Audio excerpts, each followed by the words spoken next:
ಗಿರಿಧಾರಿಯಾಗಿ ಶೇಷಗಿರಿಗೆ ಬಂದನು ಗೋಪಾಲ, ಗಿರಿಧಾರಿಯಾಗಿ ಶೇಷಗಿರಿಗೆ ಬಂದನು ಗೋಪಾಲ. ಅಲ್ಲಿಯೂ ನಿವಾಸವಾದನು ಶ್ರೀ ಗೋಪಾಲ, ಅಲ್ಲಿಯೂ ನಿವಾಸವಾದನು ಶ್ರೀ ಗೋಪಾಲ. ಬ್ರಹ್ಮರುದ್ರರು ಇವನು ಕಂಡಲು ಬಂದರು ಶ್ರೀ ಗೋಪಾಲ, ಬ್ರಹ್ಮರುದ್ರರು ಇವನ ಕಂಡಲು ಬಂದರು ಶ್ರೀ ಗೋಪಾಲ. ಬ್ರಹ್ಮರು ಗೋವಿನ ರೂಪ ದಾಡಿದರು ಗೋಪಾಲ.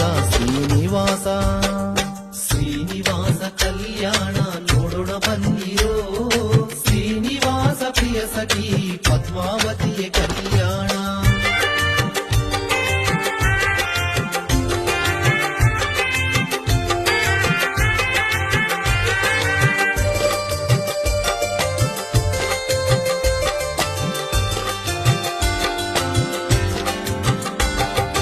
ಗೋವಿನ ತರುವಾಯ